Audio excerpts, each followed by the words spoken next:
اللہ ہم کو سیدھے ہر نماز میں ہم مانتے اللہ سے اہدنا الصراط. ہدایت بہت بڑی نعمت ہے. ہدایت مطلب سیدھا راستہ، جنت کے راستے پر آپ چل رہے ہیں.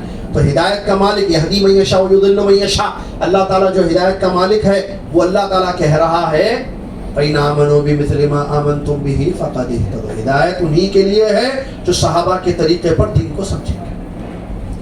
وہ کلام اللہ کو مراد اللہ پر سمجھے، کلام رسول صلی اللہ علیہ وسلم کو مراد رسول صلی اللہ علیہ وسلم سے سمجھے. کس سے سمجھے؟ رسول اللہ صلی اللہ علیہ وسلم سے. اگر ویسے ہم لوگ سمجھیں گے تو ہمارے لیے ہدایت ہے، ورنہ ہم اختلافات، اسی لیے اختلافات ہوئے ہیں. جہاں جہاں صحابہ کے منہج کو چھوڑا گیا ہے عقیدے میں، عمل میں، وہاں سے اختلافات پیدا ہو گئے، چاہے وہ عقیدے کے چیپٹر میں ہو یا عمل کے چیپٹر میں. تو اسلام وہی ہے جو اللہ نے اتارا ہے، محمد صلی اللہ علیہ وسلم نے اس کو سمجھایا، صحابہ نے جس کو سمجھا رضی اللہ عنہ اجمعین اور اس پر عمل کیا اور بعد ہوتا. آج کوئی اس کو چھوڑ کر کسی اور طریقے پر اسلام کو سمجھ رہا ہے تو اس کے سمجھ کی غلطی ہے. اسی لیے آپ کو غلطیاں نہ مطلب یہی پرابلم ہے. جتنے پرابلم نظر آ رہے ہیں جڑ یہی ہے. نہ اللہ کی مراد کو صحیح سمجھے، نہ نبی صلی اللہ علیہ وسلم کی حدیثوں کو صحیح سمجھے. حدیث میں ہے تم میں سے کوئی بھی مومن نہیں ہو سکتا. مثال لا یؤمن احدکم حتی یحب لاخیہ ما یحب لنفسہ. تم میں سے کوئی، بخاری کی حدیث، تم میں سے کوئی اس وقت تک مومن نہیں ہو سکتا جب تک وہ دوسروں کے لیے وہ پسند نہ کرے جو اپنے لیے پسند نہ کرے. تو اگر میں اپنے لیے زمزم پینا پسند کروں اور کامران بھائی کے لیے نارمل پانی، تو میں مومن نہیں ہوں. حدیث میں لا یؤمن، مومن نہیں. کیا مطلب مومن نہیں ہے؟ کافر. مطلب دیکھیں مراد کیا ہے یہاں؟ مراد حدیث تو ہے، یہ کلام رسول ہے یہ صلی اللہ علیہ وسلم. تو میں سے کوئی بھی مومن نہیں ہو سکتا جب تک وہ دوسروں کے لیے، اپنے بھائیوں کے لیے وہ پسند نہ کرے جو خود اپنے لیے. مجھے زمزم پسند ہے، میں ان کے لیے تو پانی پسند نہیں کرتا. تازہ گوشت کھانا مجھے پسند، ان کو پرانا گوشت. تو کیا میں مومن نہیں ہوں؟ خلاص ایمان کی باؤنڈری سے باہر. یہ مطلب میں برانڈڈ شرٹ لے رہا ہوں، وہ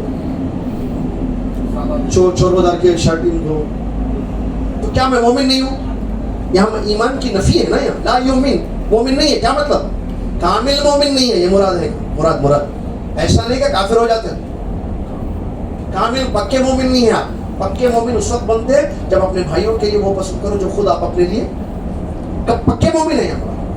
یہ ایمان کی نفی نہیں ہے ٹوٹل، خلاص ایمان ختم نہیں. پکا مومن نہیں رہتے آپ، پکے مومن نہیں رہتے آپ. یہ تو اصل یہ اس سے کیا ہے، اس فائدے کی بات مراد سمجھنا ہے. اصل نبی صلی اللہ علیہ وسلم عرفات میں ایک جگہ رکے. حج کی مثالیں لے لیجیے.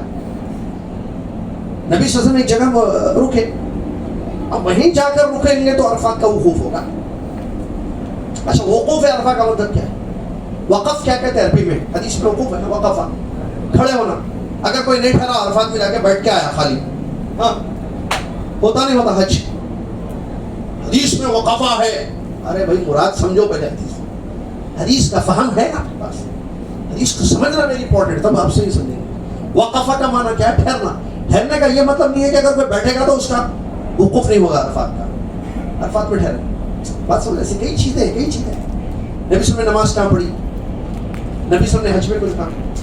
اچھا نبی صلی اللہ علیہ وسلم نے طواف کیا، کس پر کیا؟ پیدل کیا، چل کر. آپ پیدل جا کے کر رہے ہیں، جو جا کے گاڑی میں. ارے رہے بھائی مراد سمجھنا، مطلب اس کو کہتے ہیں دین کو صحیح سمجھنا.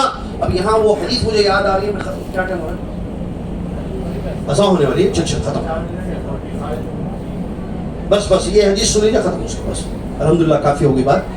من یرید اللہ، ایک حدیث سن لیجیے اور دعا کر کے چاہیے اللہ سے. من یرید اللہ بہ خیرا، نبی صلی اللہ علیہ وسلم فرماتے ہیں من یرید اللہ بہ خیر یفقہہ فی الدین. اللہ تعالیٰ جس بندے کے لیے خیر چاہتا، اللہ تعالیٰ جس کے لیے خیر چاہتا، اللہ اس کو دین سمجھاتا. تو دین سمجھنا صحیح یہ خیر ہے. اور اگر کسی کو دین سمجھ میں آ رہا ہے تو اس کا مطلب اللہ نے اس کے لیے خیر کا ارادہ. اگر کسی کو دین صحیح سمجھ میں نہیں آ رہا ہے تو اس کا مطلب اللہ نے اس کے لیے خیر کا ارادہ. اللہ محفوظ رکھے. آج کا دنیا کا پورے ورلڈ میں ایک بات یاد رکھی، پوری دنیا میں عالم اسلام میں بڑا پرابلم کیا ہے؟ مسلمان ہیں، قرآن پڑھتے، نماز پڑھتے آتی، لیکن دین کو صحیح نہیں سمجھتے. وہ صحیح سمجھنے کے لیے وہی کلام اللہ کو مراد اللہ پر سمجھنا، کلام رسول صلی اللہ علیہ وسلم کو مراد تو دین کی صحیح سمجھ نہیں ہونے کی وجہ سے عقیدے میں غلطیاں، منہج میں غلطیاں، عمل میں غلطیاں، حج میں غلطیاں، نماز میں غلطیاں، سب جگہ غلطیاں ہو رہی ہیں کیونکہ دین کو صحیح نہیں سمجھے. سمجھنے کے لیے علم چاہیے، علماء کی صحبت چاہیے، علماء سے اٹیچ ہونا. ہمارے پاس علماء سے دور ہے. ارے مولانا بیٹھ کے درس شروع کر دیتے ہیں. علم انسان کو جنت کا راستہ دکھاتا. نبی صلی اللہ علیہ وسلم نے کیا فرمایا؟ جو علم حاصل کرے گا اللہ تعالیٰ اس کے لیے جنت کا راستہ. جتنی گمراہیاں ہوئی ہیں وہ جاہلوں کی وجہ سے ہوئی ہیں. جاہل خود بھٹکتا دوسروں کو بھی بھٹکاتا. عالم طالب علم نہ بھٹکتا نہ بھٹکاتا کسی. اسی لیے علماء سے دور مت رہیے، علماء کے ساتھ جڑے رہیے، علم حاصل کیجئے، دین کو صحیح سمجھیے، اللہ سے دعا کیجئے. حج میں ہے کہ اللہ کو دین کی صحیح سمجھ عطا فرمائے. صحیح سمجھیں گے تو صحیح عمل کریں گے، صحیح عمل ہوگا تو قبول ہوگا، اور قبول ہوگا تو اجر ملے گا. اسی پر اپنی بات کو ختم کرتا ہوں. اللہ تعالیٰ سب کو یہ تمام باتیں جو آج بیان کی گئی سمجھنے کی توفیق عطا فرمائے. آمین. باخر الحمد للہ رب العالمین. السلام علیکم و رحمۃ اللہ وبرکاتہ.